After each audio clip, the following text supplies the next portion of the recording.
Okay, welcome to Borderline Liberia. Today is the International Women's Day, and we're going to be here. We're going to play some a nice intro first, and then everyone can introduce themselves. So when we play this, we'll come back. We can introduce ourselves, and then we start sharing the show. Achievements of women, and a call for gender equality.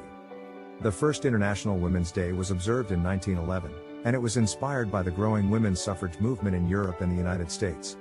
The idea for the day was proposed by Clara Zetkin, a German socialist, at the International Conference of Working Women held in Copenhagen, Denmark, in 1910.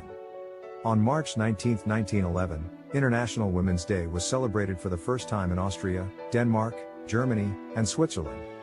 More than 1 million men and women attended rallies, where they demanded the right to vote, work, and hold public office. The day was also marked by strikes and protests against poor working conditions and unequal pay. In the following years, International Women's Day was celebrated in many other countries, including Russia, where it became an official holiday after the Russian Revolution in 1917. The day was also celebrated by women's groups in other socialist countries, including China and Cuba.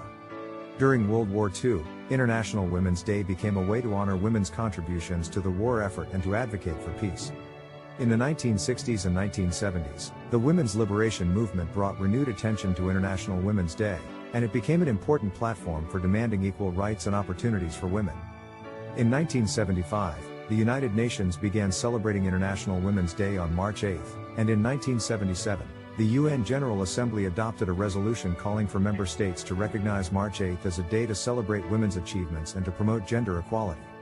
Since then, International Women's Day has become a global event, celebrated by women's organizations, governments, and individuals around the world. Each year, a theme is chosen to focus attention on a particular issue affecting women, and events are organized to celebrate women's achievements and to call for action to address the challenges that women continue to face.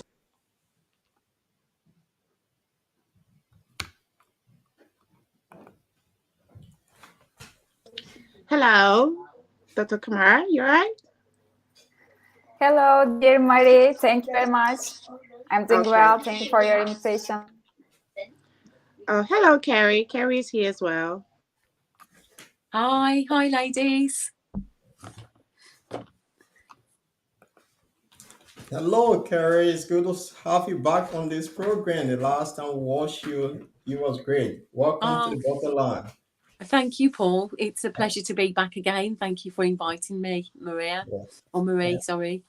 I just It's want to okay. say happy International Women's Day to all of the beautiful ladies in the house. Thank you. Thank you.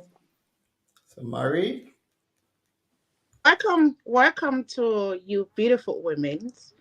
I believe this year, 2023, through my research and my observation, I believe you guys are the women that is driving the industry to a very high scale.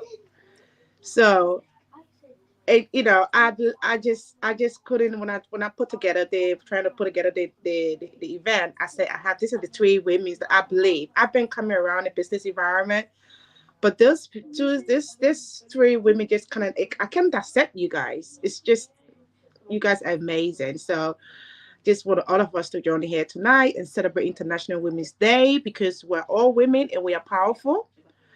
And yeah, Uncle Paul, I leave it with you. This is the guest that I brought for you to meet tonight. So it's amazing to be here. It's amazing. So I'm just gonna send over the objectives and slides to you right now, and then we're gonna kick off for us. Every one of us, later on in the show, we have 10 minutes to speak about this special day today. What are the impact, what solution or action can we take going forward, because there's still more work to do, most especially through my research with the United Nations women. There's still more work to do, most especially around the gender gap. So Uncle Paul, you're here with us tonight. Thank you for hosting us. We are going to fly you with the question because this year it is technology year. So there's a massive gap in the market for innovation and technology for women. So we're gonna fire you with the question, and so if you can take us maybe to like a traditional music, so Carrie and Dr. Kara can hear where I'm from Liberia.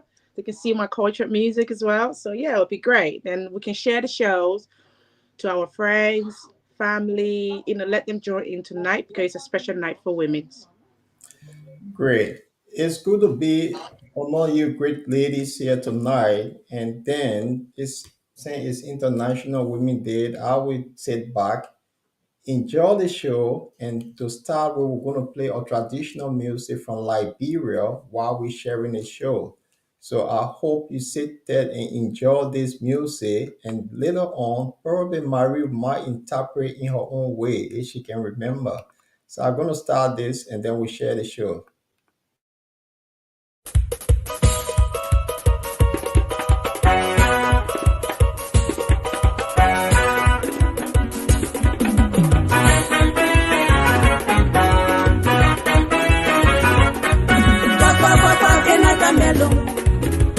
Papa kena kamelo mwako muma kema adenuna mwako muma kema adenuna na mwanu waje bono tusame muwe na mwanu waje bono tusame muwe una memuwe bono memuwe una memuwe bono memuwe jeje bono jeje bono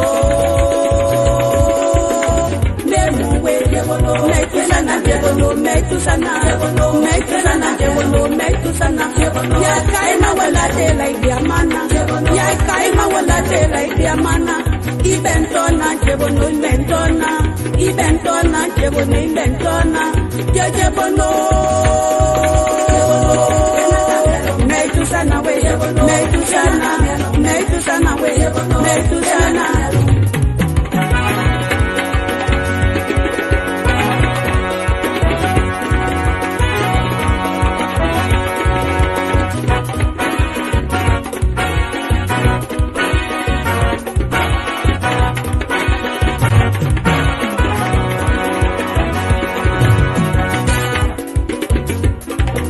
Namwanu waje bono kwa wetuya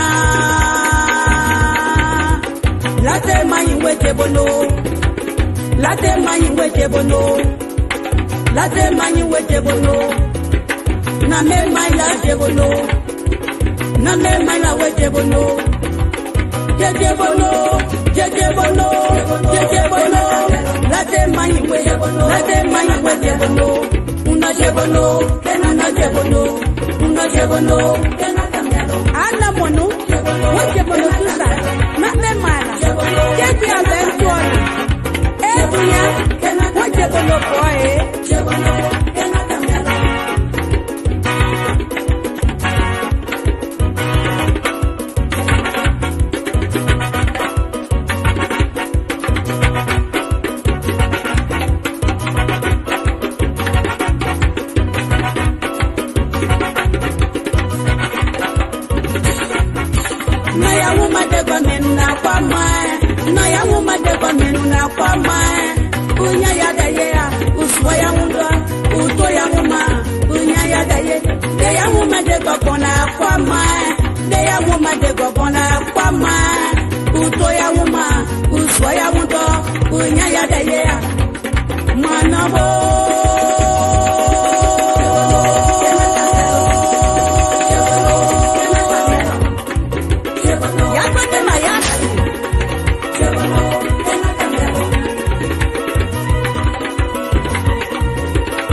Chebono, kena camelo. Chebono, no, kena camelo. Chebono, no, kena camelo. Chebono, kena camelo. Chebono, kena camelo. Mwako muma, chebono, kena camelo. Mwako muma, chebono. Yako muma kema abenuna. Chebono, yako muma kema abenuna. Chebono, yaka ima wala tele diamana. Yaka ima wala tele diamana. Lade manyiwe, lade manyiwe, Jonja manyiwe chebono, una chebono memuwe chebono, chebono, chebono, lade manyi, chebono, lade manyi, chebono, chebono, ah chebono yeah, ah yeah chebono. Chebono, kena camelo. Chebono, kena camelo. Uno chebono, kena camelo. Uno chebono, kena camelo. Uno chebono, kena camelo. Uno chebono, kena camelo. Chebono, kena camelo. Chebono, kena camelo.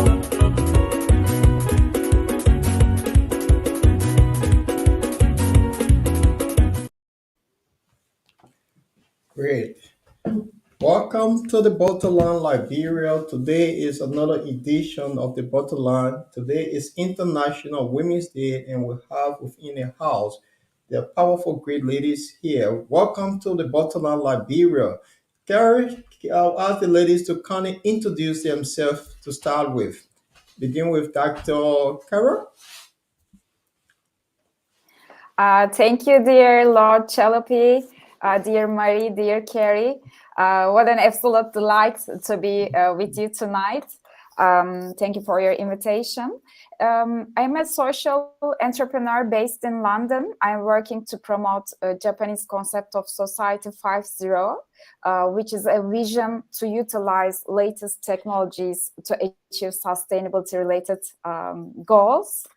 And tonight I would like to share my views on how we can achieve gender equity and women empowerment with the help of technology. We are helping SMEs to prepare their digital transformation maps in a holistic manner, embedding sustainability into their business modules. And we are also acting like a think tank and working on the best practices all around the world to develop some policy recommendations, especially developing countries. So, yes, I mean, this can be my short summary. I studied international political economy at London School of Economics.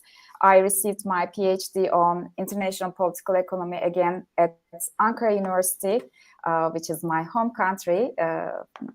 And now at the moment, I'm also acting as a visiting lecturer at Regent's University London. I am teaching international political economy and sustainability there. So I'm very happy to be with you tonight, as I said. Thank you. Thank you so much. It's great to have you on this show for the first time, and I hope this should not be your last time. Maybe we'll call upon you another time. So it's great to have you here, and happy International Women's Day. I'll go to Thank you. you. I'll go to the next panel. Is Karen. Welcome, Linford. He's one of the hosts here at Butterline Liberia. So Linford is our main host here, and he's joining us tonight as well. He's in Norway. Linford, can you introduce yourself to these beautiful ladies, and then we'll go to Karen. Okay. Do you guys hear me well? Loud and clear. Okay. So let me say welcome to you beautiful ladies, and congratulations on the International Women's Day today. And we love you from the bottom of our heart, on the bottom line. And we hope that you all enjoy this day because it's very special to you today. So we like to say welcome on behalf of the bottom line. And let's have very meaningful discussions. And I guess the two of us gentlemen here will be learning a lot from you ladies. So welcome. Thank you, Linford. Thanks a lot, Nifa. Karen, can you introduce yourself? Miss,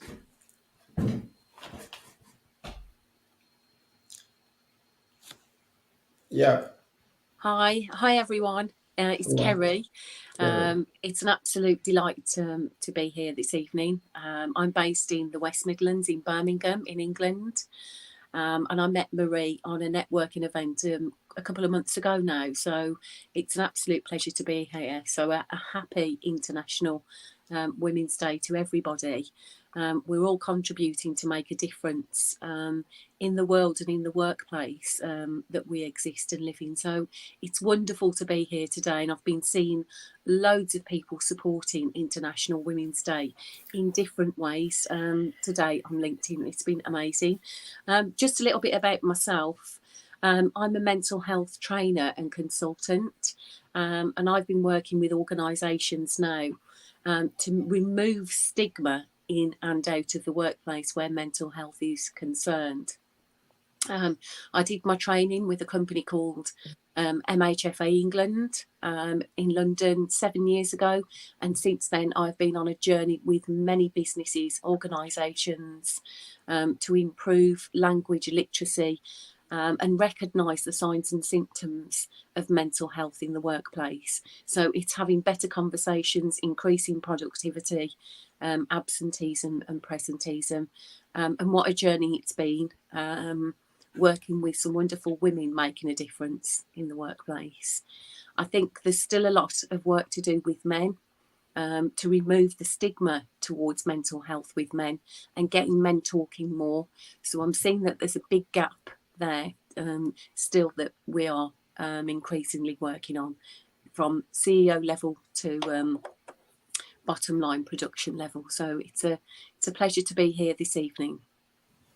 Great. Thank you very much. This is Kerry, right? It is Kerry, yes. Yes, Kerry. So, Kerry, today is International Women's Day. I would like for you ladies to kindly tell us what does International uh, Women's Day actually means for our viewers. What does that mean? Would you like to start with myself? Yes. Yeah. It means quite a lot, really, but if I could narrow it down, it's about empowering women that they can accomplish anything, no matter their culture, their background, whether they have children, whether they don't, no matter what age. I think we should include women from all backgrounds in and out of the workplace to be able to take a part in whatever they want to do. So for me, International Women's Day is about empowering women to be who they want to be, and to be a part of our society.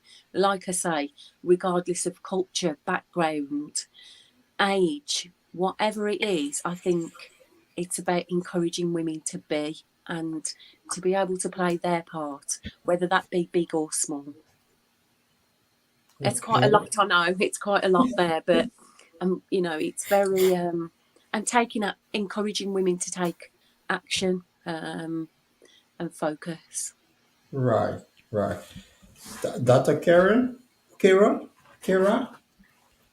Yes, I mean, Kerry made such a wonderful definition of International Women's Day. I just would like to add, I mean, to me, International Women's Day is about celebrating all the values, all the creativity, and everything women bring to our lives, and I mean, our jobs, our societies. So it's about celebrating all these great things we are bringing into life, and also creating awareness about the importance of gender equity. I mean, for business, for societies. I mean, everything is half without putting women's input.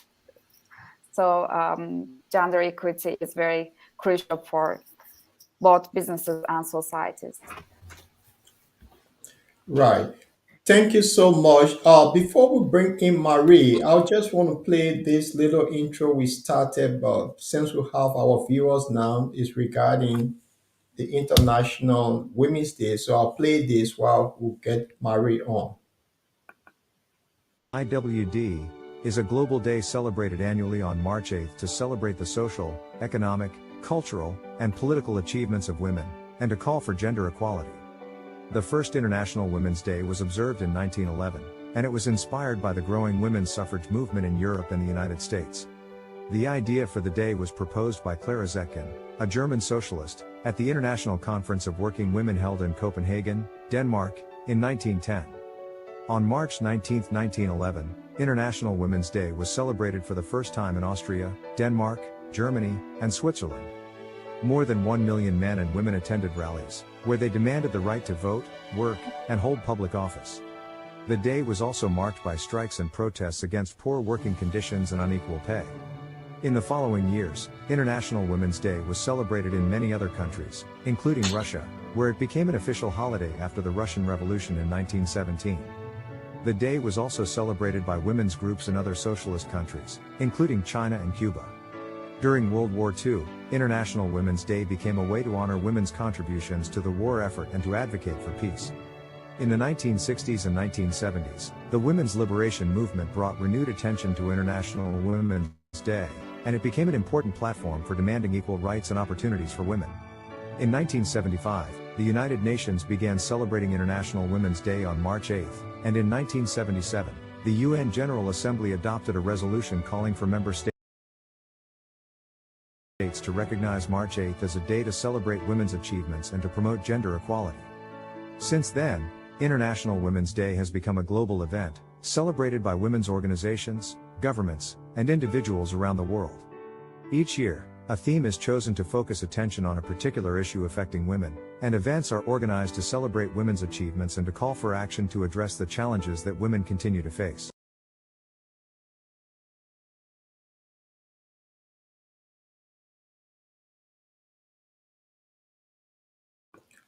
Welcome, Marie. It's I good had to a bit have of you. technical for this. So I had to go and switch up to clean up. Right. It's good to have you back. Talk to us. So yes, I'm so sorry. I had to go into one or two changes on our intro videos. So I heard all of you guys introducing yourself, explaining. Sorry, Uncle Paul is asking about what you guys think of International Day. First of all, I'd like to give a big thank you to all of you guys for sharing. Uncle Paul, Lenford, Dr. Kara, Carrie, plus myself. I think one more guest is coming. Yeah, thank you guys so much for turning up today. So what we're gonna do is that as we all know, we follow up whatever the United Nations women are all rooting for, which is that gender gap. So the key objective for discussion on tonight, I think Uncle Paul is going to put the template so everyone. I don't want to be selfish, so all of us can see it and have a look at it, and then we can kind of like dissect it, and then have a discussion around it and see how what we think of this year, what a different has it been coming from from last year and coming in to this year. That's what I believe. Yeah. So the International Women's Day, we are going to explore the impact of the digital gender gap. Yep. The economy and social inequality around the women innovation. Yep. And the spotlight the importance of protecting the rights of women and girls in the digital space. Yes.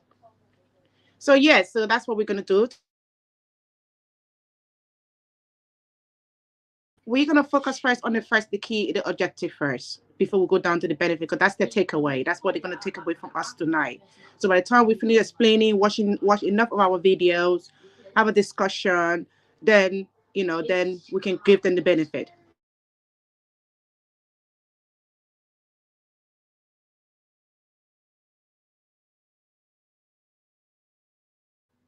So the first one, I would like for Dr. Kara to have her 10 minutes on the objective and see how she can explore in that environment.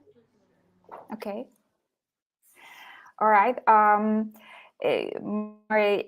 First of all, I would like to say about these objectives, and the main goal of this year's main theme of this year is that yes, technology offers us great opportunities in terms of women empowerment and gender equity. For example, online education and telemedicine enables women to reach to access better healthcare services and education, and remote and flexible working facilitates women's participation in economic life more actively. Again, for example, digital commerce allows women to access international markets much more efficiently than conventional trade. But, and it's a big but, technology's contribution to women empowerment and gender equity is not automatic. It only helps if we utilize the latest technologies with a mission-oriented approach. If we don't, for example, ensure an enabling environment for women entrepreneurs, if we don't provide them with necessary support and incentives, if we don't make necessary required regulations, then the gender gap may worsen. And this digital transformation actually widened the already available gap for women and also for other disadvantaged groups in societies. If we look from an intersectional approach, like, I mean, any disadvantages based on race, nationality, sexuality, religion, physical appearance. So what I'm saying for women's empowerment and gender equity in terms of utilizing technologies is also, I think, true for other disadvantaged groups as well. So one of my first points is that technology lends us a helping hand to achieve better in terms of gender equity, but this help is not automatic. We should utilize technology with awareness, and we also need to close technology gender gap. When we look at the latest data by GSM Association, we see that there are still 264 million fewer women than men accessing mobile internet, and also 315 million fewer women than men own a smartphone. So without closing this technology gender gap, we can't talk about utilizing technology to achieve women empowerment and gender equity. According to these reports, the key barriers preventing women's equal mobile ownership and access to mobile internet are digital literacy and skills-related issues, affordability, security, and safety-related issues. So in low and middle income countries, we see that there is a widening smartphone ownership gender gap, and the progress in closing the mobile internet gender gap has stalled lately. So first of all, as also mentioned in the UN documents and recommendation, first of all, we need to close this technology gender gap and ensure that women can reach to technology, and should also, through upskilling and reskilling, we should develop their digital literacy as well, so that they can utilize these technologies to achieve better in terms of their careers, education, employment opportunities. So we need to utilize all available means to increase women's access to technology, control of it, and their ability to create and shape technology. Again, girls' STEM and IT education is another huge issue. We should understand better the reasons about STEM careers gender gap and develop solutions for that. we should join forces to offer more women confidence building and skills building trainings in addition to digital literacy trainings.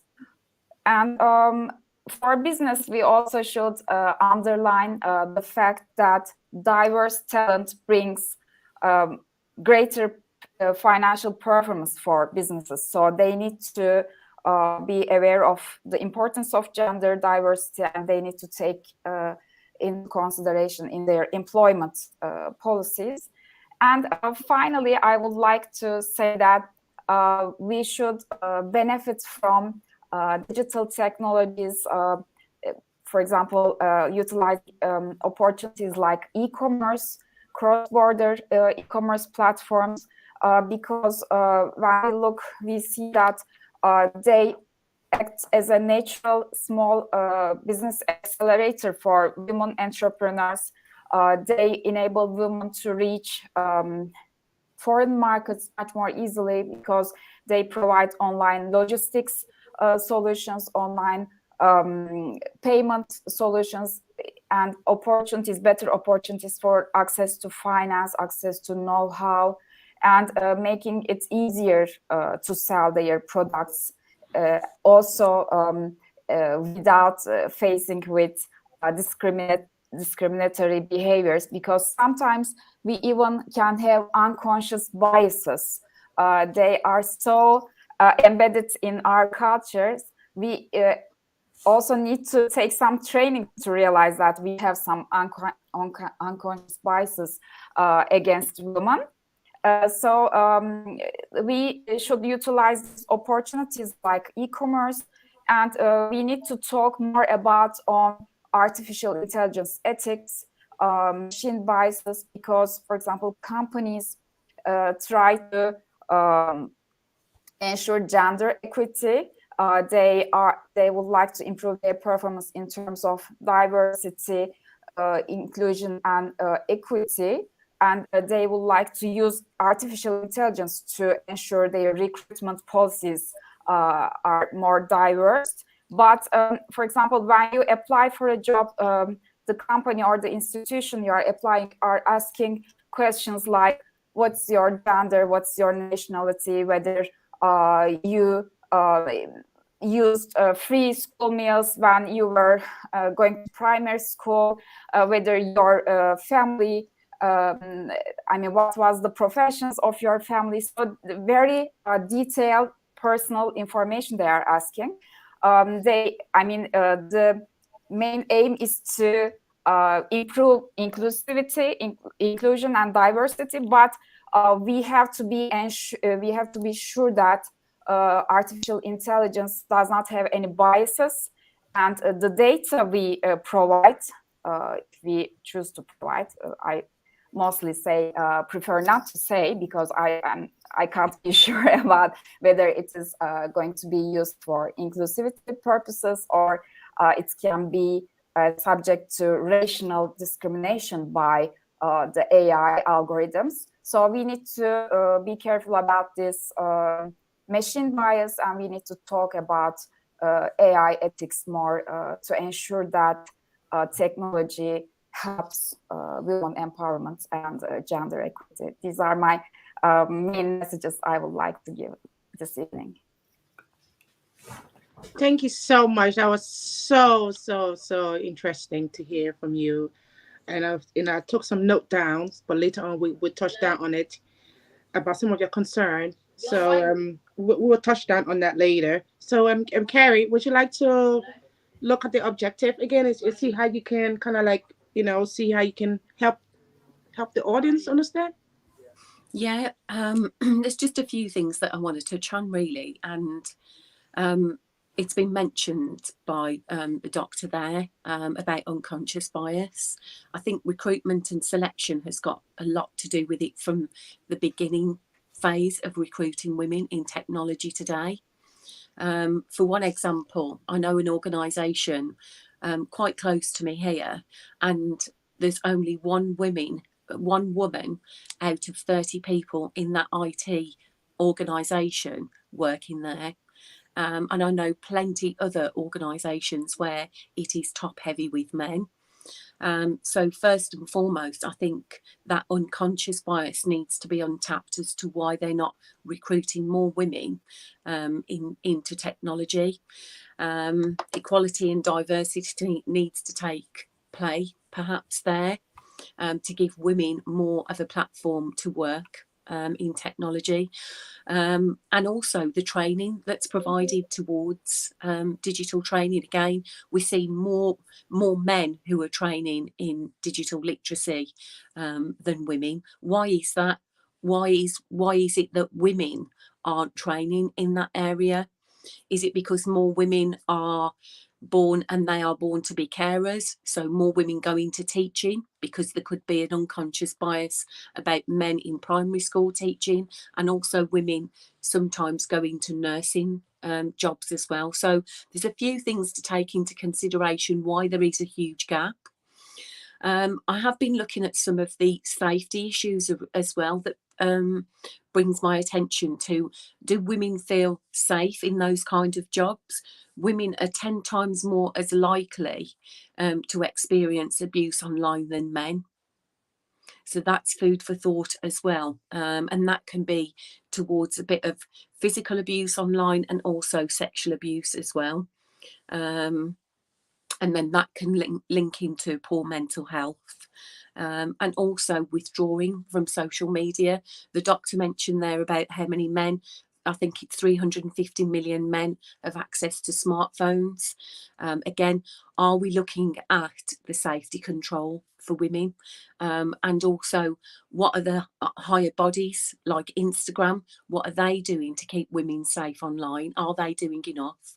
So there's those things there that kind of spring to mind for me of some of the barriers and some of the reasons why there are so many gaps. The safety part of it, are women choosing to go into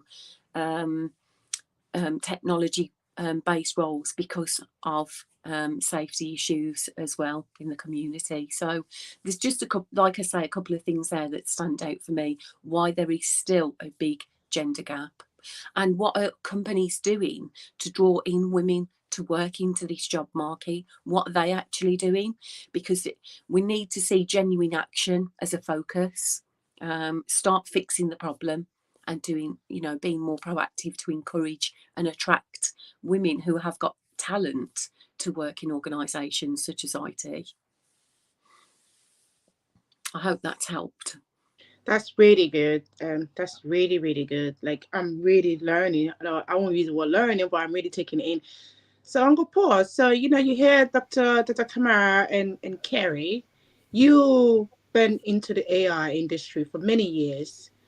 Is there anything that you'd like to add? As you hear the ladies, rightfully, they mentioned there's a gap, online abuse, 350 million men having access to cell phone, gap in training, gap, reaching up to even to hold a job. Like, you've been in the AI for many years. What are your input on that, on everything that has been said? Then I will come to Lanford, because he's an international maritime. So yeah. Well, thank you very much. It's quite interesting from what I heard from the ladies. One of the thing is, men seems to be more attracted to AI because it's one of those difficult courses that people don't really want to go into. It requires a lot of programming, coding. This is the reason why if you go into artificial intelligence, you find out it's more men dominated field, but a lot of ladies are into this field. And what I think it have to do with the stressful part of it, that most women may not want to go into the programming, the coding part of it, which is quite difficult. But as long they get into that, well, unbelievable, they are the most successful people into that industry. It's just having the industry to encourage more women into that field. Now, when we did artificial intelligence back in the 90s, we were using program that was quite difficult, but today now they make it quite flexible that you can actually buy the software, upload that software onto your computer, and you actually dictate to the software and say, look, I want this beautiful flower in my house.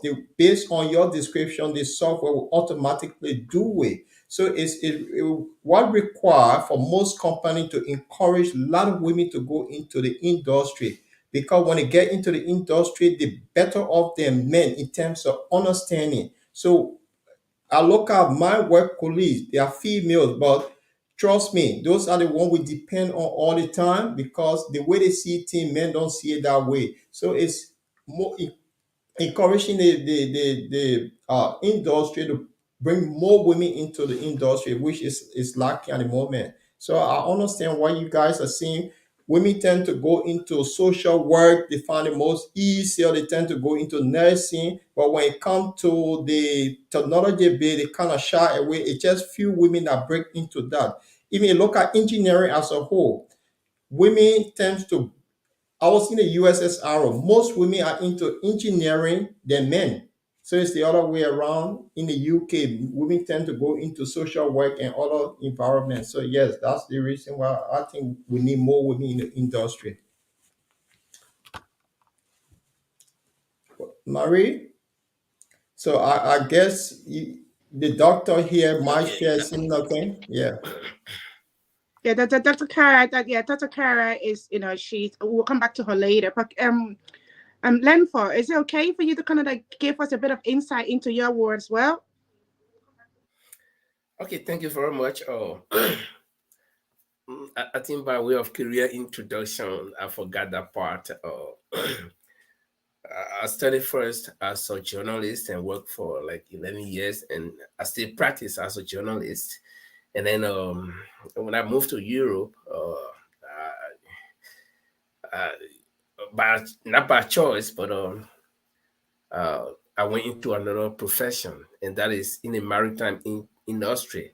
I studied at Southampton University in the UK, where I did my bachelor's in ship and port management, and then I continued to master's in international maritime studies with emphasis on logistics. And so in my industry, in the maritime industry, it's all about RT. Because many years ago, if you go by 100 years, those of you from the UK, I think you can go to the library and read about that. Your country is a shipping country, one of the original. And so many years ago, people were using all these hard copies, and it would take years to get one document for a ship leaving probably Southampton to get to Portsmouth, which is just a spoon throw. But to process the document would take years or months. And so RT has played a significant role in improving that particular industry. And I remember that when I was studying here in Norway, the community college that I went to, it was all about RT. And those of us who studied the shipping there were a very small group. And that was our group that left from here and went to the UK to further our studies. So what I'm trying to say is that the women participation in the AR industry, I think it has to do with the particular locale or locality. Where it depends which country, because I will give you an example. I frequent Asia a lot. I've been to Thailand, Vietnam, Philippines, and Singapore. And in those countries, in those Asian countries, okay, I made a brief stop in Taiwan, in Hong Kong, when they had this volcano ash here. I spent over 11 days in Hong Kong waiting for a flight. But you will find more women in the RT industry compared to some countries. Okay, if you go to Africa, no, I think it will be minimum, not in all countries, but in most countries in Africa, the women's participation in the RT industry or the AI industry will be at a very minimum level. But if you go to Asia, you find out that there are more women even in participating in that industry. So I want to believe that, it has to do with a particular country people find themselves in. Okay. And one of the reasons again that women participation cannot be compared on a general level of men is that, women never retire working. They work throughout their lives. A woman That's is right. born as a girl and she begins, she'll begin to learn the household chores, and then she will begin to learn to be a mature woman, and then probably she's studying at the same time. Then she's learning all these things that has to do with the family thing, and then she have children and she has to take care of the children. They have to go to school, and she's still studying. So women work a lot. So most women will go under that fatigue, and they'll say, well, I think let me set out to be a nurse, or let me set out to be something else, instead of going to spend years learning to be RT. And this is the same thing with the medical field. You find out that there are very few women doctors, compared to men. You see, so on the average, I think women have been doing well. If you look at these big companies around, many years ago, there were women who were secretary, because men also did not want to sit down and be filing clerks and all this stuff. But there was a lot of women who were secretary, and the introduction of the RTH further helped women to even transcend to another level, that they wouldn't just be serving as photos carriers and stuff like that. They sit there with the RT thing. So I think a lot of women are in the industry, but I agree with all of you panelists or guests that we need, or the industries, the various RT industries need to encourage more women to come in, because the gender balance is what we're looking for. I think the thing we're fighting for here is the gender balance. And nobody on this platform has denied that women are actually in the AR area. No, nobody has denied that. But I think what the ladies are fighting for is that gender balance. But then again, Yeah. it places men into a certain position. How do we men also encourage the women to get it? I think it's by choice. So the women should be the one to make the choice to say, well, no, I think I will persevere to reach that height. So it's open. So I don't think men have been blocking the women, but it's all because of their own engagements. Thank you. Yeah.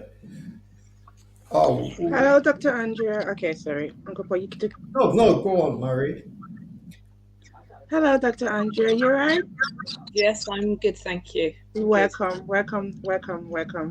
So we are complete now. I was thinking, where is she? Is she coming? Okay. Uncle Paul, would you like to just to recap, because Dr. Andrea just got in. So would you like to recap like the overall program, and then we can come back? Look like we're gonna maybe go a little bit time over the time, but just to play the video and then show the template, so Dr. Andrea cannot miss out as well, so she can kind of understand what we're discussing. Well, there's a lot of templates you have. So The should I one, the green refresh? one, the one I just sent you now, the green one. Okay. Yeah, that one. Yeah. So she can just read it, the objective for the night.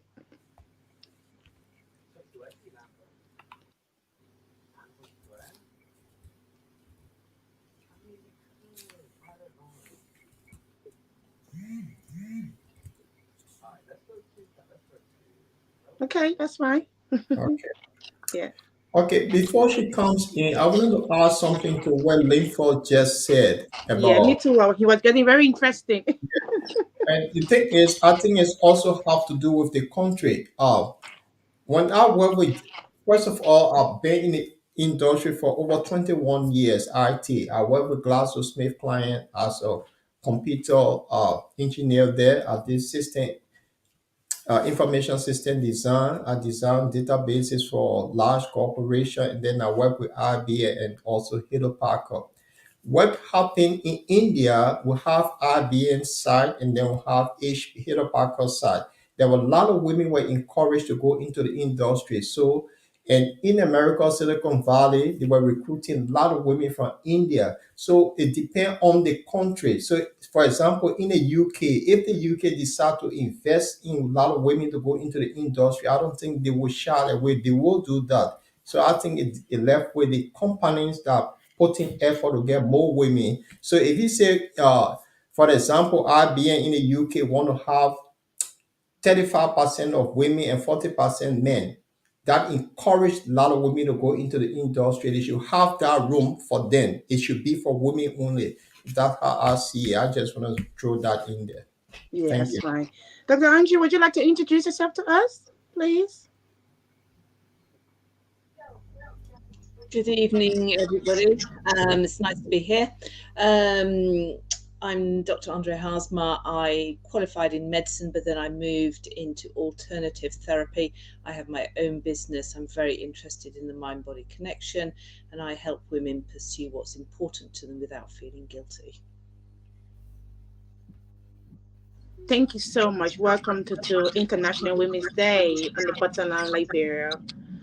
So Lenfo, you was very interested. I was kind of like really, you know, pouring my head into that explanation about how you see the AI and you know how you see innovation into the international maritime side of the world, because that's what you have seen, that's what you have observed. So it was really interesting.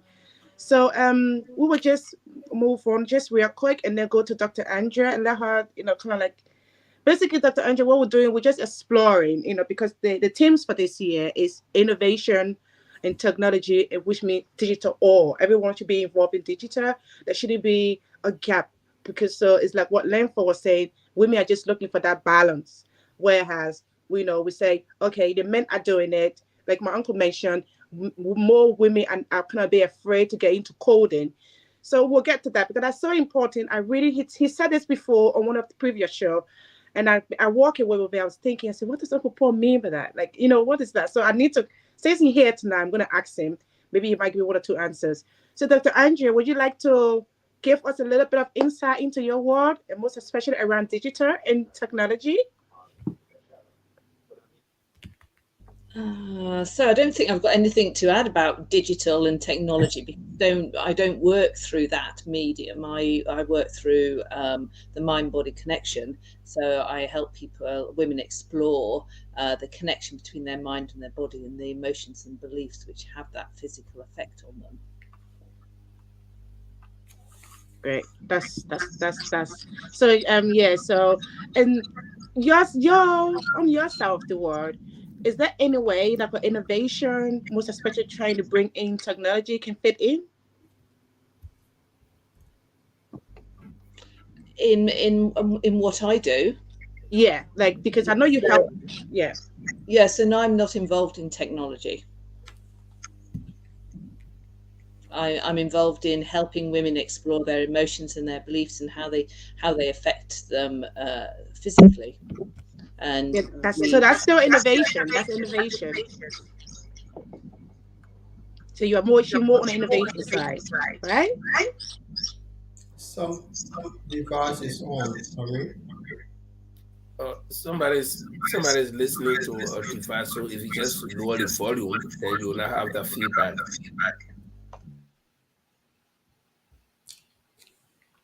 Okay, good.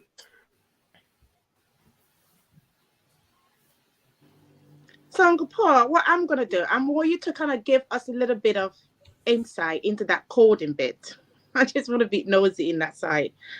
And then we can jump on and move forward and watch our intro video. But about the coding, you know, you mentioned earlier that women are a bit kind of like a bit afraid. Do you think, now we use the word afraid, do you think they feel intimidated for not wanting to go into coding? Do you think, yeah? Because No. it's a men dominant environment. So do you feel, because I had a meeting last night again, and there was a lot of places that women don't want to go, and I asked the same exact question. Do you think they feel intimidated? No, they don't. The thing is, it's the patience and time. And most time, women have a lot of things on their plate. They multitask a lot.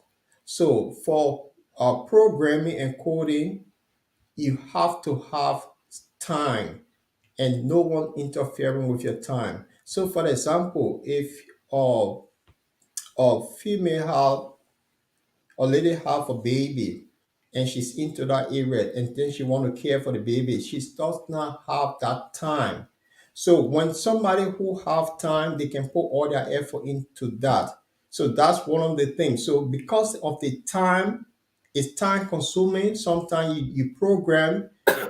After programming, you found it, you compare the program to run, and sometimes you make mistake. It takes you days to get it right.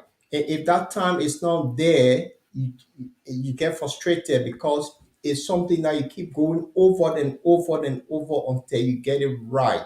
So, I mean, when women get into the programming side, well, don't be surprised. They fly like, I don't know, they have that power in them and they take it to a level that men can even catch them. So it's that time and patience. And most women are not patient with that. Imagine you programming something, it take you a whole week. You done it at the end, that program, you do the testing, it failed. Then you have to go back again to find out what it failed. And that's the time and the patience. So if somebody in the hospital, for example, doing nursing, they're not programming. It's straightforward what they learn. That's how they're going to practice it. But with programming, it's a bit difficult. Some men get frustrated. You have to smoke people, pick on all sort of habits just to get them going. Because you get frustrated, you go outside, you have a cigarette break, you come back, you stay calm, get it right. You do the same thing over and over. So all based on time and patience. That's all required. But women are good, they can do it. Dr. Kamara, would you like to add anything to that? First of all, let me say that I don't agree with a small detail with Lord Chalopi, that women are not patient enough. We are very patient, but we don't have time maybe because we have to juggle with a lot of things, our family, home responsibilities, and work. That's why in order to increase women equity and women participation in STEM careers, maybe we should design some things differently to decrease the burden on women and ensure that they have a better life work balance. I'm sure, I mean, they are patient enough to deal with the coding. And what I would like to add is that I just felt like every participant in this platform put one piece of the puzzle about why there is lack of women participation, especially in STEM-related careers. For example, Carrie mentioned the importance of unconscious biases. Then Lord Chalopi mentioned that women are not confident enough about their perspective of being successful in STEM-related careers. That's why they are refraining from participating in these subjects, and they maybe have to choose fields that would allow them be more flexible in terms of family and career. I mean, like nursery or healthcare services. Other than that, I mean, if they are confident enough, they will be participating more. So it's another important aspect of the puzzle. Again, Carrie mentioned the importance of primary education. I mean, giving this message to the young girls that they can do it, they are enough, they can be even doing better than men, the same things, same subjects.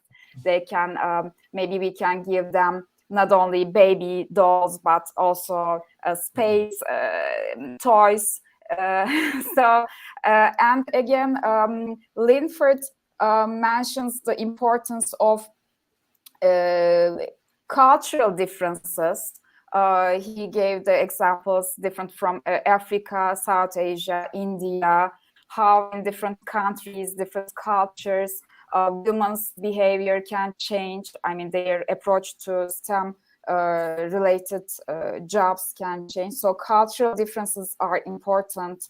Again, he mentions the importance of work-life balance. I mean, achieving work-life balance is important to support women's more participation in the STEM field. So I think these are kind of different pieces of the puzzles: unconscious biases of men, lack of confidence in women. I mean, cultural background, countries, policies, country-specific policies. And I am sure although Dr. Haas is not working on technology, all aspects of our lives change tremendously through digital transformation, including health and including how we perceive ourselves. It even changed our relationship with ourselves and with about how we feel. For example, we are talking about the impact of social media on our perception about ourselves. So, I mean, even communication through Zoom makes a huge difference. So, I mean, all these kind of completed the picture for me. So I find it very useful. It has been a very productive discussion in that sense. Thank you so much, Dr. Kara. Thank you. So yeah, Dr. Andrea do work with technology, because right now we're on technology. Like we are onto the Facebook Live. So that is technology. So yeah, it's good. Yeah, so should we we're gonna take a little break now, guys, audience, and we're gonna watch our presentation for Dr. Kara. Would you like to come in? Okay, yeah. We're gonna watch our little presentation for International Women's Day. I did this video specifically for the ladies on the panel tonight and the men. So you guys are the one that are driving the industry in my eyes. So yeah, so it's dedicated to you guys. So my uncle is I think he's trying to find the video because I seen so much. Yes, this one. Oh no, not this one. Not this one. The one to say hello. Okay. Oh well. Okay. Not this one. No, I just sent it to you just now. If you check your WhatsApp, yeah. Right. See, she's giving me more work to do with technology. You're into AI, so you must be very fast. No, you can watch it this one while you find that one. It's not that one. Okay. Oh my goodness. I just sent it to you. Just maybe check the last now. video. Yeah, I just sent it to your WhatsApp. Okay, you let me play something else while I'm going through my WhatsApp. Okay then. Right? So no worries. Yeah, but the discussion has been really great. Yeah, but just before Paul can find that, there's something a bit that I want to add.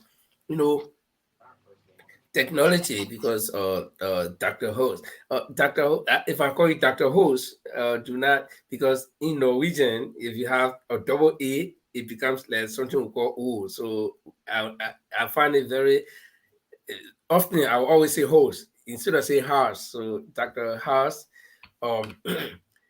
she says she's not using technology, but we're using technology everywhere now. Even when we cook our food, the normal stove we used to use many years ago, everything have changed. Where you have to program your stove, technology is everywhere around us. And you work work with women.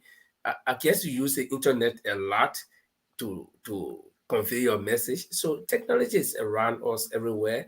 And so, you know, the people who facilitate what we use, they are the technocrats. But we are the end users. And so like what we're using something called Facebook, and we are coming through another app called StreamYard. So, you know, the thing is around us everywhere. But the question about women's participation, like I said before, is all about, you know, women encouraging themselves to come. And most time people would believe that women are shying away or they are afraid. But like I said before, it's all about the time. And some of these things are time consuming. I'm not patient enough. I don't have much time. So I cannot go into some of these things. You see, so I've met people who will sit down with this computer and they take like 2 days, 3 days and doing one thing. I don't have that much patience. So, I think this is what Paul was talking about. But women are very smart, and I have a lot of workmates who are women, and I know what they do. So if a woman says, I'm determined to do this, they will do it to the best. And when they begin to go, I mean, it's amazing. And I don't think women were created to be lower than men. No, women have some of the highest IQs, because in my own judgment, women are the best judges ever. If I was to become president of any country, my justice minister will always be a woman, because women judge a lot. Okay, they make a lot of decisions that we men don't make. So women are very smart, but all they need to do is that push for themselves, and the gender gap will be closed. I don't think there is anything blocking the women from going, but it's just the time, the commitment, and the decision to say, well, I want to do it. And then you see yourselves up there. And don't forget that, I don't know about most countries, but in Norway, I always complain, with my friends. I said, well, the women got all the top jobs. You go to the office, and the woman is the director, this one is this, and we men are just there to do the work. You see, so women are very smart, and I know they can compete with any other person. So you guys just need to push yourselves, and I think some of these programs will help to probably give momentum to some women who will believe that, okay, I think I should stop right here. This should be my limit. No, do not set a limit for yourself as a woman. Go compete, go into it, and you can make it. Good. So I think I got your clip now, Marie.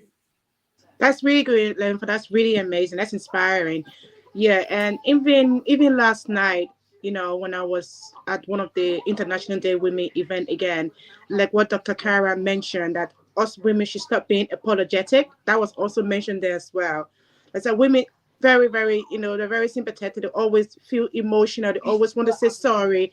Maybe because we have our babies, and then we have to curl to them, and then move or make them to get older. So we are very, very, emotional. But my takeaway from the meeting last night was we don't need to be apologetic. We need to stop saying sorry. It's like what Lanford said. It just put the ice on everything. Like, just go and get it. Okay. Can I just add something as well? And it was what Linford said earlier, and he said it, and I wrote it down. Women work a lot. And I saw a quote today. Again, I was doing some reading on LinkedIn, and it was a post that was put together by MHFA England. And interestingly, 43% of women leaders are feeling burnout, compared to 31% of men leaders. And it suggested that then that is clear that focusing on giving all genders equal opportunities in the workplace is no longer enough. What are we going to do? And I just think, Linford, you made that pertinent point. Women work a lot. For some women, and I'm not excluding men here at all, but for some women, they are doing everything. Like Dr. Kara said as well, they're doing more than just going to work and being present. And I wonder if that statistic is pulled down to point out that, there's 43% of women leaders here, they're feeling that burnout now. So I just wanted to point that out, really, about, and you mentioned it as well, Paul, about patience and time. Is it more than that? Is it more than patience and time? But I think you have a point as well, because us women will go, I haven't got time for this because I've got a load of other things to do. Technology, learning about technology isn't on my radar. I'll go and do other things, I'll do this. Whereas maybe it is time organisations attracted women into technology. and gave them the support to flourish, empower them. So I just wanted to say that, because I think we've all made some valuable points here on closing the gap. So thank you. That's really good. That's really good, and Kerry, that's very inspiring as well. I just like it when you just lay everything out, or you took all your points down. That's really good. Yeah. So, Dr. Andrew, would you like to add anything? You know, to some of your women's into your world? Would you like to add anything? It's also about innovation, so it's not all about technology. Yeah, so I would agree with Kerry. It's you know, women have a lot of different hats, and they're juggling a lot of plates, and that's why my sort of group of women that I like to help is to help them pursue what's important to them without feeling guilty, because they tend to put other people first, and then they don't have the time to fill their time with something that they really do enjoy and are inspired with, which would actually fill them with energy and give them more energy to deal with the kids, deal with the in-laws, their parents, and the rest of the family. So yeah, definitely, that, you know, women have a lot of hats, and they just take all that stuff on board. That's right. And there's often guilt behind it, because they'll put themselves second or last. You know, the kids come first, then the family, and then you know, the neighbours and the in-laws, and then they come last. Yeah, that's what we're trying to close that gap. You know, I'm super excited that the United Nations recognizing us women and say there's a gap, and this needs to stop, most especially in the social environment, like what we're doing now. Even though we are discussing International Women's Day, but I look at it also as a social environment for me as well, because I get to speak to great people like you guys, and also exchange ideas, you know, and also, you know, and views, most especially for this special day, you know, on this day, March the 8th. So yeah, it's really great. So, you know, how do we go forward with you know, with closing the gap? I just think we just, like every one of us rightly mentioned on here, we just need to don't be like be apologetic. Just keep going. Say, this is what I want, and I'm gonna get it. That's right. So, can I play this stuff? It might be the right one because there's so many. So, if I got it wrong, just tell me. This Okay. I think so. it thinks so. Okay. There's no music there. So, welcome everybody. This is International Women's Day. The bottom line like represent innovation, technology, digital. Oh, there we go. International Women's Day. Yeah, this is the overview for the event. So this what we're discussing now anyway. Yeah. And I think Carrie didn't really quite like. Yes, this is the right one. This is the right one. Yes, this one. Yeah. Yeah. So let's achieve gender equality. This is what Mrs. Dr. Kamara say. And I think, you know, that Dr. Andrew was quite busy, so I just, you know, and you. It was almost like what you believe in, you know, Uncle Paul and Lemford. Lemford believes women are powerful. He always say that, so I had to put that in there. And for me, you know, leadership is definitely the ability. This is my closing statement, so I'll close that after everybody finish. So embrace equity. That is the themes for this year. Embrace equity. So, like everyone rightly mentioned last night at the International Women's Day, you know, this year it's not about equality, even though it is involved, but this year we want to embrace equity. Has it been broad? So the United Nations women choose the word equity instead of equality and inclusion. So only is because equity is very broad, you know, inclusion, diversity, everything is in that place, equity. So yeah, so that's what the themes is for this year. So we have to embrace equity. Apparently, that's what all the pictures is going around. Yeah. We have to embrace equity. So I believe, it's a good themes for this year. Embrace equity. It was really discussed last night, and there was a lot of great women that were just standing, or they were just firing their pains and what they're going through in the business environment. So it's almost like what Dr. Kara, Kerry, and Dr. Angela, all of us learn for just all of you guys, what you guys are saying here tonight, almost kind of like here, almost the same thing. So this is really, really a challenge that we need to find a solution to. That's right. Yeah, I just want to throw something out there because it's International Women's Day. Women are the first teacher for every one of us. Everything that we learn is come from the mothers. They teach us everything, so they are very powerful people. So when they put their mind to something, it actually works. I just want to throw that in there. I don't know what's your thought on this, Linfa. Well, I heard something like that many times before, and that if you educate one woman, you educate a whole nation. Right. And then I was thinking, why this one woman would be so important when you educate her. But then as I grew up, then I got to know what it really meant. And for some reason, I was so fortunate from my kindergarten days to my high school days. I always had, even if I had like 4 or 5 teachers visiting my class one day, 3 or 2 of them would be women.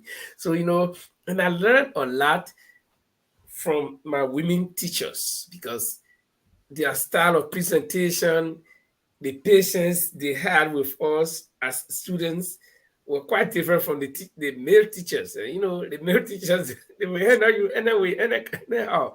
You come to class 1 minute late, they got with, but and I remember a particular teacher of mine in high school in 10th grade. And I don't want to praise myself, since I was smart, I felt I was on top of everything. I was so hot. You can't tell me stop. And then she told me something, and this thing will go with me till I die. She said, Linford, I see you're a good boy. And I know you're smart, but you have too much temper. So do not let anybody's action make you to do what you did not intend to do, and then you regret afterwards. When she told me this thing, it kept worrying me. Then I settled for it. And even until now, every time I want to flare up, I'll go back to that advice. And then I started to imagine if a male teacher would have told me this. No, a male teacher would not have done that. But this lady was speaking as a mother. I know from her heart, from the bottom of her heart, she was speaking as a mother. Though I was her student, but she considered me to be her child. And so this is important. Women, if you teach one woman, you educate one woman, she will pass on that education to thousands of people. And this is why people who have girls' children should be very careful, because what you teach your girls' children is what they will pass on to other people. And so women are great people. And as you said, let me just give this commendation so that I will not forget. As you celebrate this day, take it special. Always consider it an integral part of your life, that at least the entire world through the United Nations can honor you on this day. You are important. If women were not important, do we have Men's Day? No, we do not have Men's Day, but we have Women's Day. So we are all putting our hands under you and lifting you up for the work you do for us. You are the greatest people on earth. Sometimes I sit and just think about crazy things. When I see huge crowd like during the football match, then I say to myself, imagine all of these people were born by women. Can you imagine? Look at the entire world. The last time I was checking, it was around almost 8 billion people in the world, and everybody was born by a woman. Can you imagine? What if there were no women? Should we have that population? So I just want to give it to you guys today on this day. I wish the whole world could hear me. Thank you so much, Linford. Thank you. That's really amazing. Okay, it is like almost 8 billion, 9 billion. You put it to 9 billion. We give birth to all of them. And one lady yesterday in the meeting, she stood up, and I think, she has her own business as well. And one of the users, the customer came from Asia. So they were just, because I think she's the only one that has this clinic over here in the UK.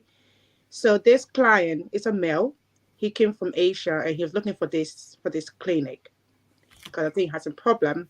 And he found the lady clinic, and he went to the lady clinic, and oh my God, her story was so sad. Everybody got emotional last night. She was just a kind lady, and she was doing her job, following all of her protocols. And this guy was just staring at her, like she said. And the guy said, women don't belong here. Women belong in the kitchen. Huh. And everybody was like, that is so unkind. And me, I don't know what to talk when I go into a meeting. I just had to put my hands up. And because I could feel her emotion, I could hear her voice was shaking because she wanted she wanted for someone to hear what that guy said that day, And I said to her, one of the chair that was there, I say, just imagine us women, what we have to go through. It could be thousands of someone like you, Lenford, Uncle Paul, in the universe that will vouch for women and know what we go through, and know that if it's not because of us, nobody will not be even on the earth. That's right. So it's because of us, and we do need that equality, and we do need that inclusion in everything that is going on. Yes, women give birth to boys. We grow them until they become big boys.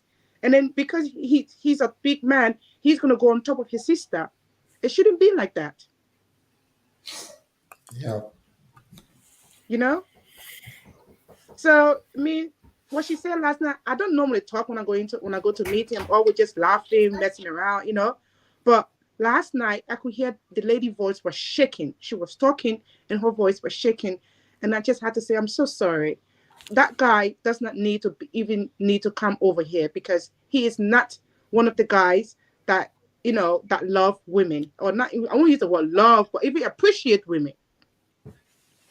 So, like the two gentlemen say here tonight, like I wish someone like Lenford could be in the universe on top of all of these men that goes around and, maybe might treat women, be horrible to women, say horrible things to them, say they belong in the kitchen or they belong this place. No, we don't belong nowhere. We don't believe it belong in kitchen. Okay, yes, we belong in kitchen because we have to cook good meal. We have to cook. I love my cooking. So if any men come and tell me, say, oh, you belong in the kitchen, I'll say, yeah, I love cooking. I love baking. I love doing tiny stuff. But we're talking about a bigger world. We're talking about inclusion in bigger environment where I want to feel my friends should be proud of me. If I wasn't going to stand my ground and say, I can do this, I wouldn't even meet someone like Dr. Kyra or Dr. Andrea or Carrie or you, Lenford. Uncle Paul saw me grow from a little girl.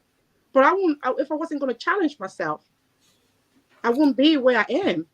That's right. So it's time for the whole global environment, like the United Nations Women's clearly state, embrace equity. Let all of us be of one. I know that people are going to watch this video tonight, maybe not now, but later on they will watch the video. We are there now. Our voice is here, and this is our action. We want for everyone to be included in everything that is going on in the global environment. Women not only belong in the kitchen. Yes, we cook good meal, and we're experienced in other environments as well. So open up that, whether we have baby. That's what the lady said last night. You know what? We need to turn the table around and give men the bedding. Let it took the bedding for 9 months. And then that can come back out and say, that would be a very serious punishment. That's what the lady said last night. She said, let's switch things around and let's give men the belly and let them take it for 9 months and then bring on like a lot of pieces. Then they come on the earth and then we women now treat them the way they treat us. How is it going to feel like, So the reverse happens, we have to do it. So the global environment needs to understand that its inclusion needs to be everywhere for all of us, because we go through pain, excluding our work, but we have to, have children raise them, then concentrate on our job, then concentrate on the household chores, then concentrate on making sure that emotional side of our kids. So we go through a lot. Our brain drains out. It's like what Kerry just mentioned. Look at how many women are exhausted. Because I understand why they're exhausted. They are working, probably looking after the kids. If they got husband, they have to kill it to the husband. If they got home, they have to kill it to the home. Then they have to work all the way up there, to be in line with their friends as well up there, because it's competition up there, It's massive competition. So I understand exactly why they are drained. I drain out. I'm drained. I'm one of the women. You should make it to be 45, Kerry. Not 44, 45.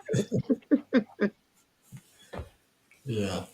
But there is a saying, for every successful man is a strong woman. So without woman, men cannot be successful. So that's tell you women are the key in everything. If you enter a household, we men kind of messy, we put things all over the place. It's the women that comes and know it's gonna be like this. So without them, we can't do anything. Honestly, and that's the truth. No, Paul. We are the two gentlemen on the show, and I like the way we are flowing because, I mean, for me, I don't know, but I always feel like women, men, you see us, we are macho people, we can do all the tough things, but trust me, if you just subtract women from our life, what would be like? Would be like babies. We are like babies. You do. I don't want to give you women our secret out here, but yeah, because we depend so much on women that you don't know. If you come, let me tell you, man, the moment you come from work, when you enter, the first place your eye go in is on that dining wall to see whether something there or in the kitchen. But you guys do, or you women do not so not notice it because you've been working whole day. The man, when you come in, the first place looking in that kitchen to see whether something there, or when you enter that aroma, the food, and then don't mind us acting tough, but you got us. That's why when you talk about gender equity, I think if only women, if one of my friends made a joke a long time ago and say if women wanted to really treat us any kind of way, they would tie a rope on the neck of men and walk them in the street like dogs. You have the ability to do that. I mean, very powerful people. Yeah, you are very powerful people. I mean, if those of us who believe in the Bible, all the thing, if what the Bible says is really true, all the death and suffering we're going through, it came through the hands of woman. Because that woman had a chance at that time to say, no, you Satan, go away. I don't want to eat any apple. Okay. But because she decided to do it, the whole world go this way. And then women are the bravest people I have seen on earth. Women are brave. Yeah, they are brave. I remember when I was coming up. I mean, I don't want to hijack your show to make it other way, but I remember we used to go to like dances, as boys, young boys, and then you will meet a girl. Maybe the girl like you and you like her, and you tell the girl, "Let's go to my house," and the girl will go with you to your house. She doesn't know who you are. She's so brave. But if a girl would tell me, "Let's go to my house," as a man, I'll start to ask questions. You live alone and all these things, So women are brave. They take risk, and we that came from war countries, we the men, we used to hide ourselves under the bed when the guns were firing. It was the women who were going out to fetch food, to find water, just everything that we need in the house. It was the women. So women are so brave. They are strong. So you guys, sometimes when you talk about gender equity, I feel in my own heart, I feel that you are far above us there. But because we are macho people, so you think we got all the power. But if you subtract yourself from our lives, the whole world will collapse. If there was a place where all the women will go one day, just one day, and say, well, no more woman on earth, and you return the next day, you will not believe what you will see. The Paul said, you will not believe that it was the same world that you were living in. So, you guys are great people. That's what Dr. Kara mentioned earlier in her 10 minutes flow, is that women need, there should be more training, more training for women, especially most women that is of disadvantage. You know, there should be more training for them, and there should be more assistance and action. I won't use the word solution again. I will say action being done to help them as well. Because as all of us here say on the panels tonight, you know, this, you know, everything that happened among women, you know, being treated with in an unconscious way because they don't want the other people don't want this a woman to be in this specific environment. This is the same thing that's happened to the women that is of disadvantage as well. Some of the husbands are highly skilled, but they're putting, once the woman humbleizes herself, she's being put at a disadvantage. Maybe she's being cut off of her training to how to use the computer, how to use technology, how to even innovate. So, I mean, how can there's so more work to be done? It's true, 100% true. How can we go around solving this, bringing these actions into fruition, Dr. Kara? How can we do that? I just can say that maybe as Carrie mentioned, providing equal opportunities is not enough. We need to go further than providing equal opportunities. We need to put specific efforts to do more, I mean, to achieve more, to enable women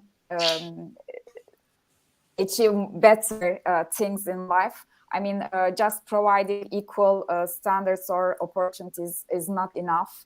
So creating awareness is important. We need more men, like I'm thinking like Lord Chalopi and Linford saying tonight. So we need to change men's perspective, and we need their support. It's not only a fight by women for their own rights.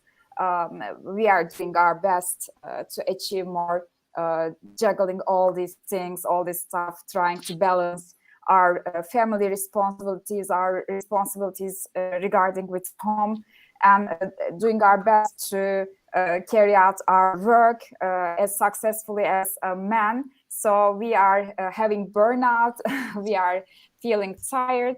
So we need more men with this mentality. I mean, recognizing that we are equal.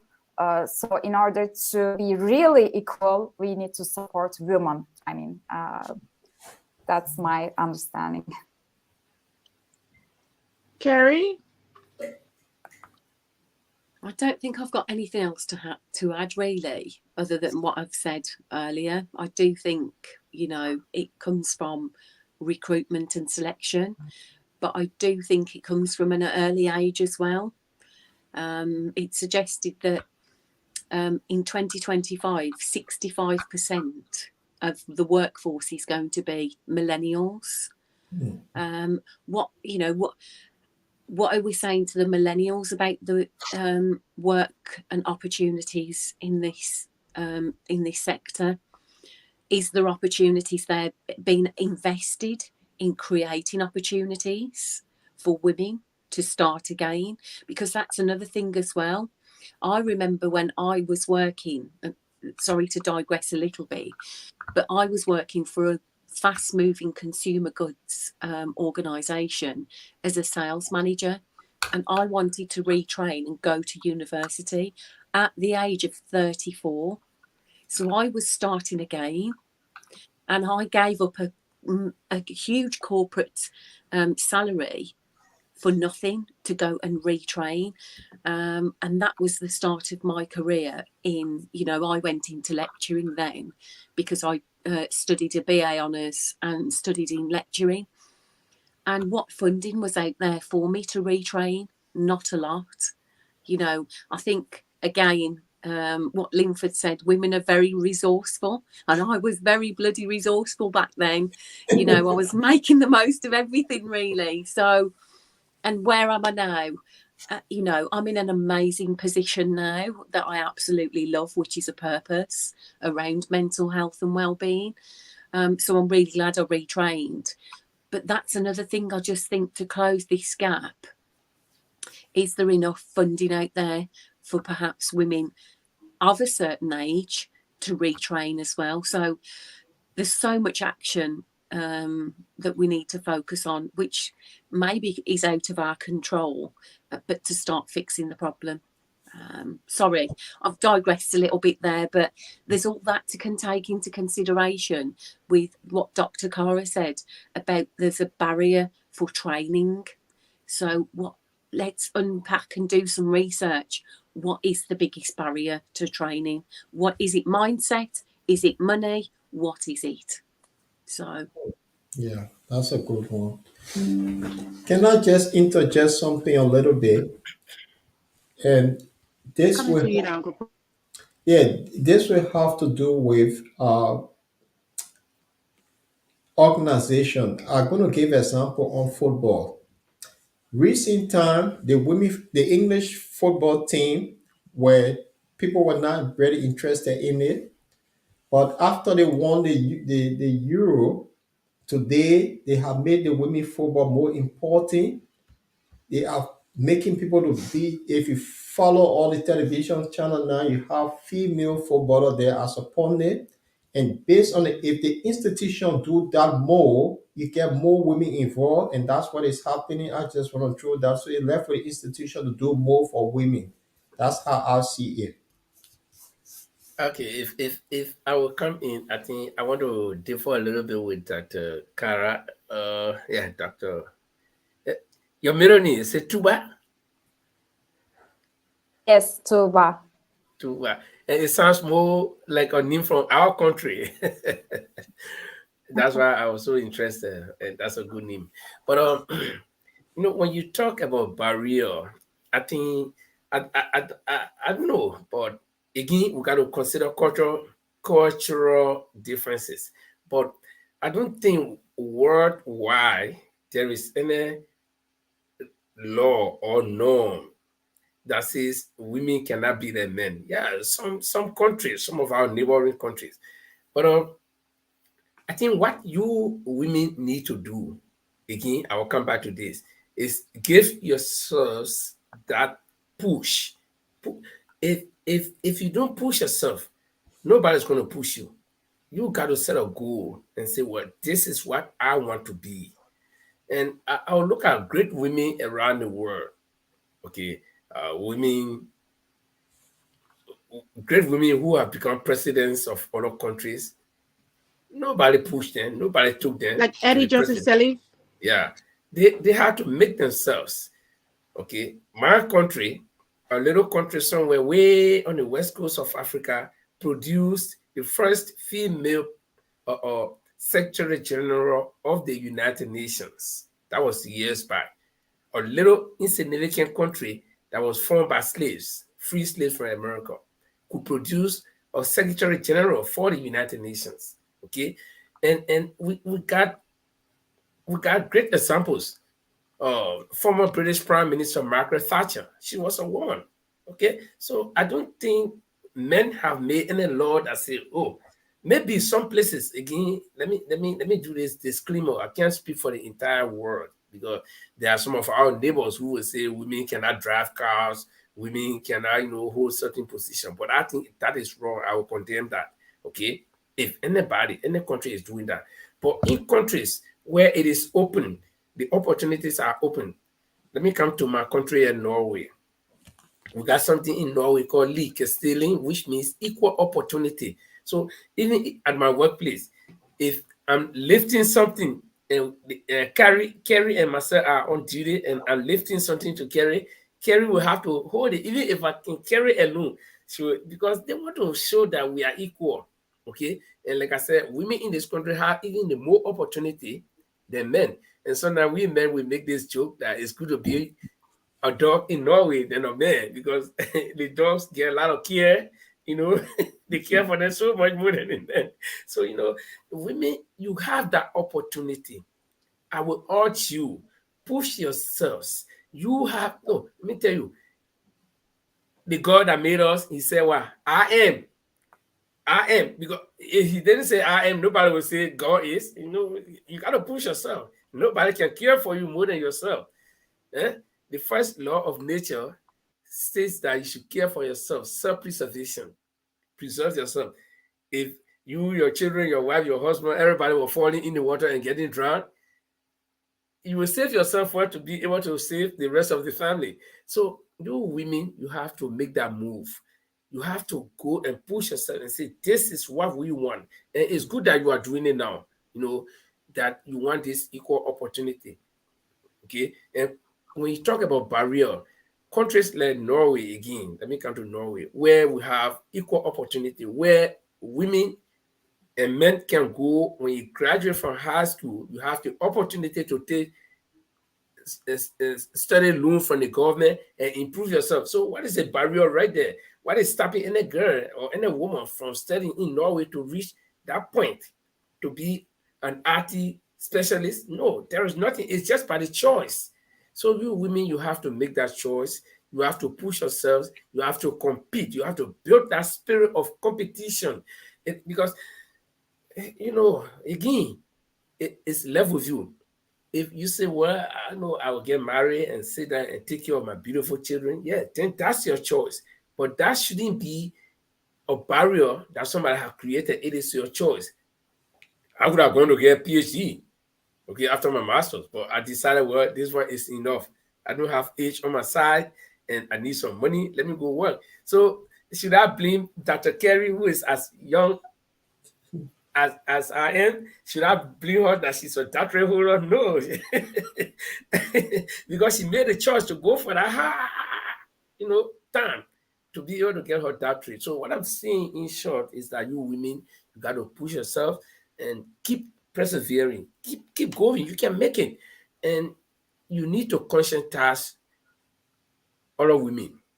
Like, I'm sorry that Dr. Host is out, but since she works with women, especially on their mental status, you need to conscientize your fellow women and tell them, no, listen, you can make it. You can make it. You can be like Dr. Kara, you can be like Carrie, you can be like Marie, who is standing out. Or you guys are standing, or you ladies are standing out, and you could be examples to other women who believe, oh no, I cannot make it. You see, so you have that message. You already have the platform. The United Nations have given you Women's Day, that we all, the entire world, celebrate you. So you have to make that move, and then you will see the difference. You're right. You are right, Linford. When we do go to meeting, Dr. Kara, everyone just, where is Dr. Kara? Where is Dr. Kara? And I'm just standing there, I'm looking like, and then she'll come to me, Maria. Sorry, okay? I just lost my internet connection and had to connect again. It's all right. Okay. Yeah, you are good now. Yeah, we'll do. Yeah, we'll go to a meeting. They're always looking for her, and I'll be like, and she'll come to speak. Maria, are you okay? I say, I'm fine. I'm going to eat. Yeah, I'm always eating. So yeah, it's amazing. I envy you, Dr. Kara. I think I will have to go for my PhD too.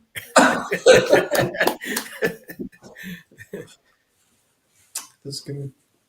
Yeah, it's a hard place. It's a hard place, most especially studying, and then you have to congratulate her because she have her kid, and then she got her career, and she didn't stop. So she's one of the women out here that is moving the industry, and Dr. Kara is moving the industry really hard. I'm not even joking. Her movement is really, really hard. Like, I chase after her sometimes, and I'd be like, and then she would come back to me, Marie, I'm here, I'm okay. I say, okay, that's good. So these are the women that is moving the industry in 2023 going forward, and my uncle as well, he's been moving the industry for a very long time, over 20 years, he's been moving the industry. Glenford, Carrie, all of you guys, you guys are doing amazing job. And all I can say is keep going, keep inspiring as well, like me, and wanting to be like you guys. And yeah, and it's amazing. Even though today It's International Women's Day, but there's men out there as well, out here, like Lemfo and Kapoor, and they have another friend, his name is Jamal Pannon as well, but he's not here, he's working. They are really, you can see the passion when they're talking to a woman, you can see the care, you can see that emotion.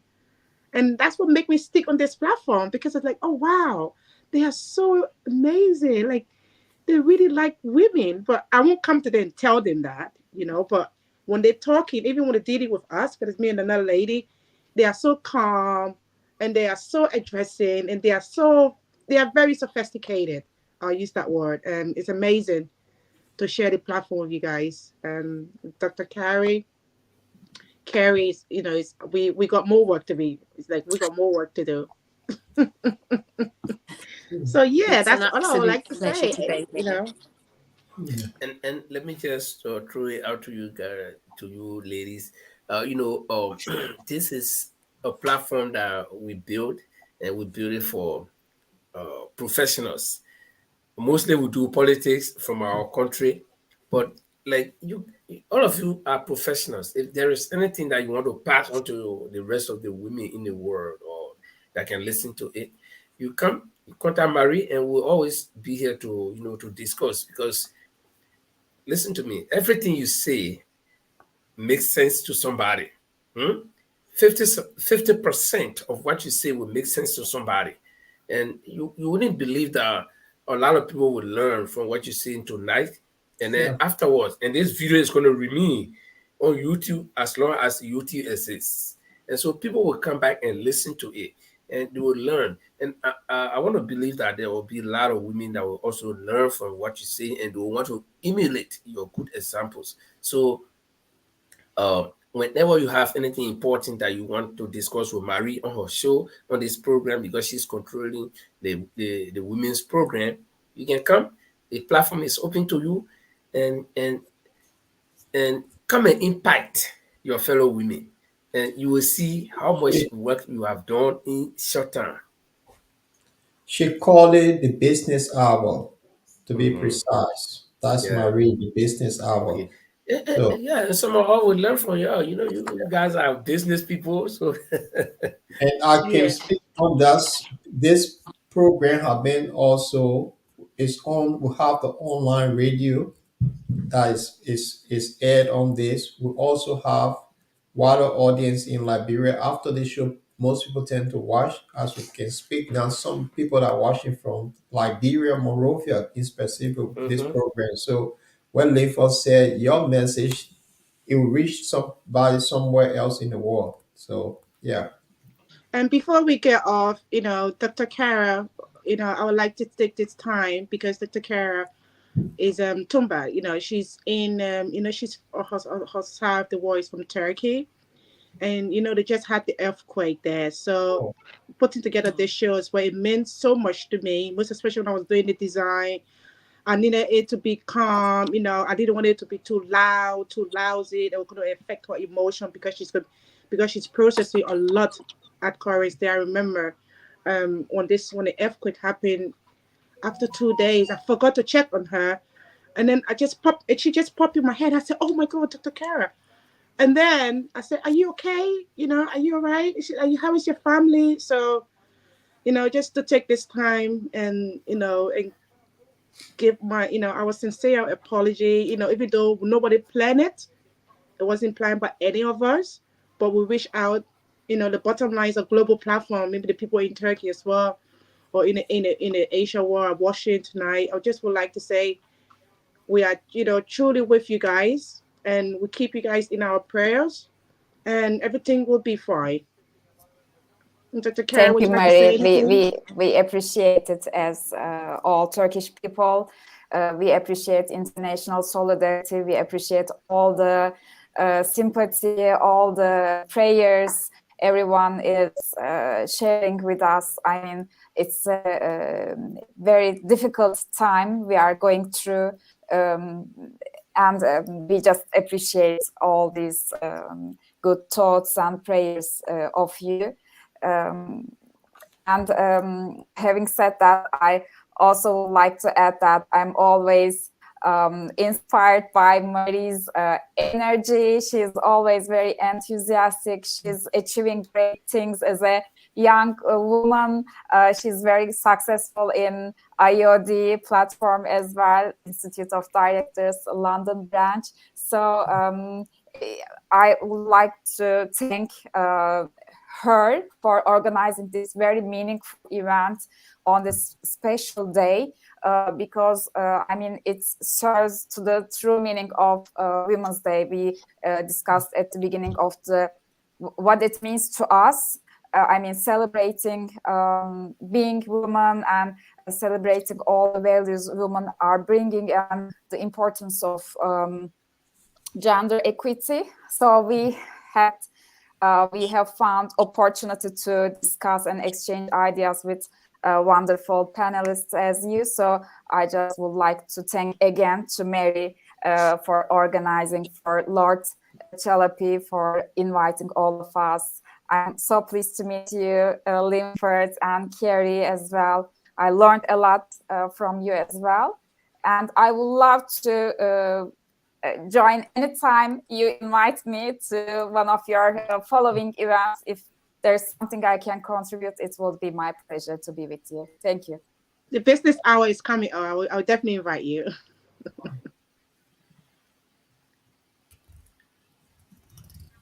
Well, I don't know Would if you we like make to it. add anything, Linford? Yeah, I just want to, also extend our heartfelt sympathy to the people of Turkey. By the way, I had a friend who was playing football in Turkey, and I visited him one time. And the last time I was in Turkey was 2017, coming from Philippines, and I made a stop at the airport, and also at Southampton Solent University, I had pretty close to more than, I think, 6 or 7 Turkish students in my section. Okay,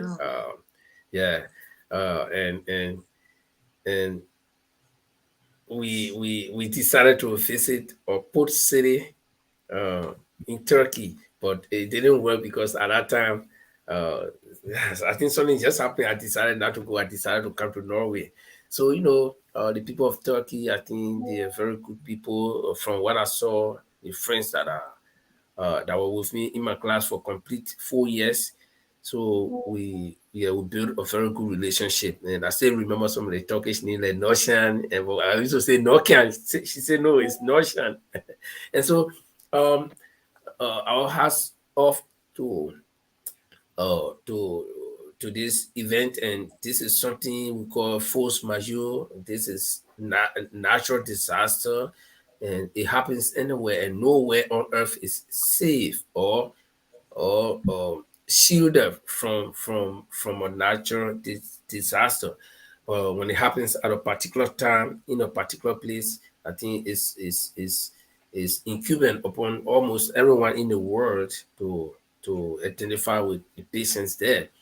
And to Carrie, when I hear this accent, I think about Aussie. Like, I thought you were from Australia, but when you say you're from Birmingham, and interestingly, you guys from the UK. I live in Southampton, right? So people come from what is it called, Isles of Wight or Isles of Man? All of White. Yeah. Just next across there, when they come, we know exactly where they come from and the way they talk. So it was interesting to meet you, Carrie, and you reminded me of my great UK and Marie. It was good that you organized this program. And of course, Paul, we are always here. We're going to be here on Friday. So it's good to meet you people, and you are great and wonderful people. Just believe in yourself, and you can make it to the highest height that you want to reach. Thank you very much for tonight. Yeah, thank you, everyone. I just like to finish by saying, we're international here, aren't we? We're all from different parts of the world. So I think as a community, we can accomplish anything by sharing experiences, by sharing a how-to approach. And I just think it's been what a wonderful end to International Women's Day for me, and sending love and condolences to you, Dr. Cara, for everybody, and blessings for recovery, for the for what's happened as well. So sending love and hope and best wishes there.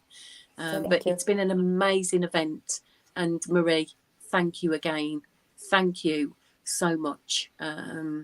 It's been a pleasure to be here this evening. Thank you so much, Marie, and lovely to meet you, Lord Paul, and some lovely insights there, Linford. So thank you, everyone. It's been amazing, truly amazing.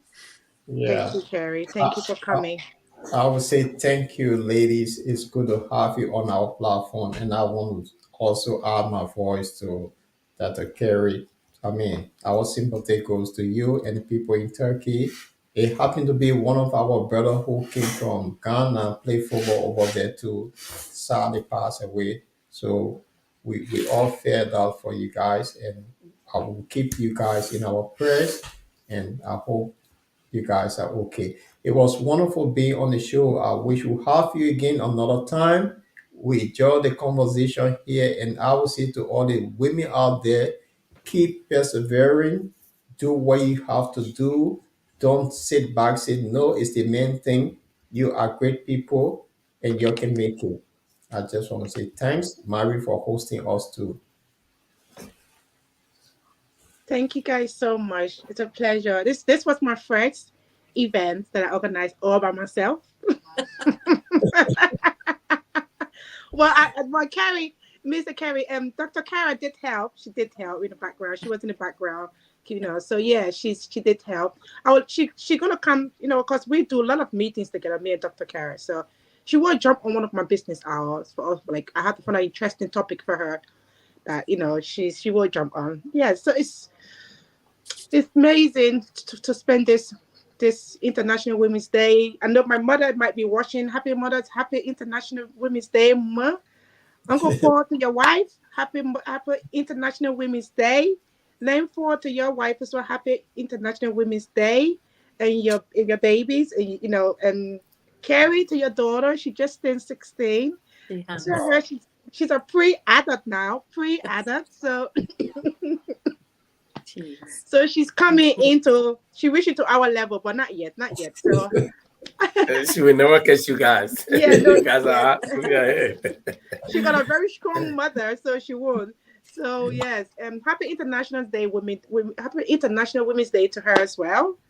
And Dr. Kara, thank you so much for coming tonight. And yeah, happy. I don't know what, but like I think we have to see you on the 27th. I can't wait to see you, to give you a big hug, and yeah, and just it's amazing. I cannot say anything. I'm short for words because I'm really, tonight just shows that I have great women behind my back, and I can flourish and I can go on and do what I believe I have my dream in. Like Dr. Kara said, when we go to a meeting, I leave all of my problem at home. When I jump on that train, I'm going to meet Dr. Kara, them and the other women. I'm super excited to go and see them. So she always see me in a very hyper mood. But I do get sad. I do have my sad side. But every time she meet me, I'm always enthusiastic, happy, laughing. Like my war is complete, but it's not like that. But I'm so happy that I know that I have you guys behind my back to keep pushing me, keep motivating me, and believing in, most importantly, believing in me. Because if you guys didn't believe in me, I wouldn't have pulled this off, because I would have gone depressed. But you guys believed in me, and you kept quiet in the background, and you believe that Marie can do it. Most especially Carrie. Carrie just kept quiet. She didn't say anything. She just kept quiet. I was worried that she was gonna come. I said, "Why is she so quiet?" Uncle Paul did the same thing. Uncle Paul just said, "Marie, do you need?" I said, No, I'm fine. I can do this. Learn for it. Yeah, you guys are amazing. And I want to say on this day, thank you for believing in me. It is Marie Maswaka can say, yes, this year I have embraced equity. So thank you guys so much for coming. And thank you so much for being on this platform. It's amazing. It means so much to me, because it's going to be here for life, like on YouTube. So I did it. Yes, Marie did it. On that note, I would say thanks, you guys. Congratulations, Marie. Yeah. As well, say, Marie, if you want something in life, you have to go for it. It's only you can do it, no one else. And I'll say thanks all of you for being on Butterline. And just a quick announcement on Butterline will be here on Friday. And on Friday, and Marie, you'll be starting on Monday, right? The business hour. Yeah, on Monday. I'll come back for the business hour on Monday. I'm just getting my work ready here. Right. So going forward will be Monday, Tuesday. I think Wednesday as well. There's another session on Wednesday and then Friday. So we would love for you guys to help Marie in the process during her business hour. I guess we'll be seeing you again. And to our audience, thanks for being with us too. We'll be here on Friday with this is the political session that we'll have on Fridays where we go after politician who's not doing well. So we're here on Friday. It's good. So before we leave, Uncle Paul actually hate the people that are corrupt. He actually opened up a platform to deal with them.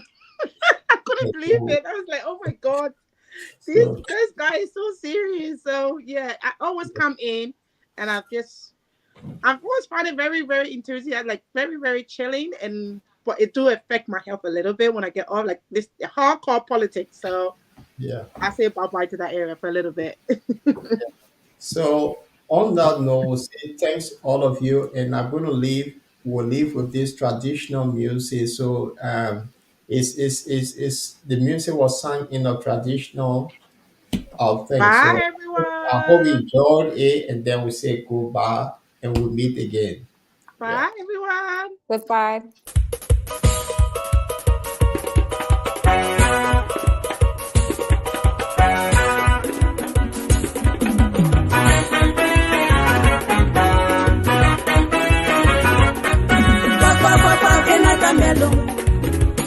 Papa kenata melo mwako muma kema abenuna mwako muma kema abenuna na mwanu waje bono tusame muwe na mwanu waje bono tusame muwe una memuwe bono memuwe una memuwe bono memuwe aje bono aje bono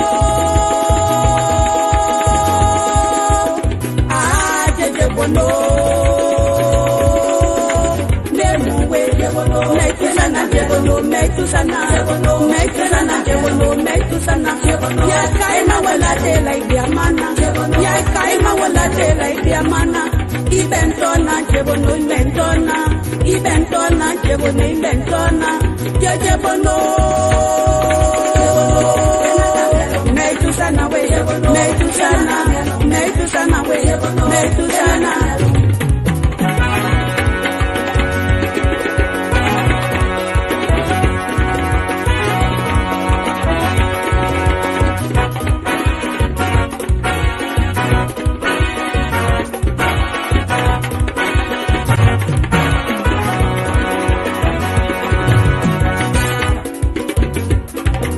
Namwanu wajebono powe dunya late mayi